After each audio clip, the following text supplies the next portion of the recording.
After a couple of weeks shadowing the Teutones and Ambrones, Marius sets up camp along the river Aquae Sextii. The site which Marius chooses seems to be a bit strange, as there is a huge distance between the camp and the river, meaning his soldiers are constantly thirsty. At first, this seems like a tactical blunder, but when asked about it, Marius points to the river, saying, "There's your water, and there are the Germans, so if you want a drink, you will have to pay for it in blood." On the other side of the river, the Ambrones had set up camp, as they had for some reason decided to camp separately to the Teutones.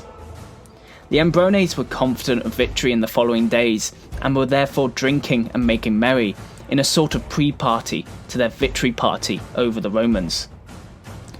As a result, a majority of the Ambrones were drunk, and some were even bathing in the river. Suddenly, the Germans' merrymaking is interrupted by several Roman camp followers, who were unaware that Germans were so close to their camp. Rather annoyed that these Romans had disturbed them, the Germans start chasing the camp followers away, creating a ruckus that echoed throughout the valley. Hearing the commotion, the Roman auxiliaries jumped into action, dropping their tools and grabbing their weapons, rushing to intercept the loud and lightly armoured Germans. As the Roman auxiliaries came into view, the Ambrones started shouting their name as a form of war cry. To everyone's surprise, the auxiliaries also began chanting Ambrones. It turns out that this was an ancient name for the tribe that these specific auxiliaries originated from, and they thought one of their own had started chanting it, so they joined in. The increased din alerted the Roman legionaries to the small skirmish that now turned into a full battle at the base of their camp. The legionaries dropped their tools and rushed out to help the auxiliaries. Seeing that the heavy infantry had arrived on the scene, the auxiliaries retreated quickly from the fray, making way for a devastating Roman pillar volley. Made even more effective by the fact the Germans had engaged the Romans in a hurry and were not yet fully armoured. The Roman pillar had the added bonus of pinning the German shields together, making them essentially useless.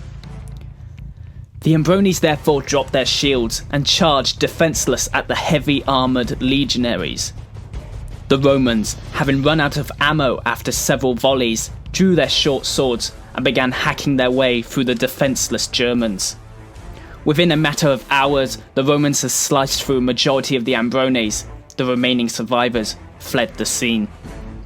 Marius had achieved Rome's first real victory against one of the German hordes, and his men erupted into celebration as a result. Marius rushed to stop his men breaking into the wine reserves, arguing that the battle was not yet over, that they had merely defeated a small contingent of the far larger threat, the Teutones, and that the surviving Ambrones were sure to tell their far more powerful allies of what had happened here, and that they should expect a counterattack within a matter of hours. His legionaries concluded that this was a wise statement, and so returned to their previous jobs of making ready the defences for the inevitable German assault. Marius had won his first true victory against the Germans. However, the battle was not yet over.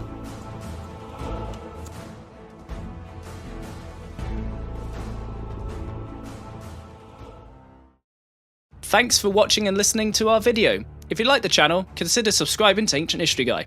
Or, if you really like the channel, head on over to our Patreon feed. There, for as little as $1 a month, you can gain access to exclusive documentaries, behind-the-scene footage, and videos before they're live on YouTube.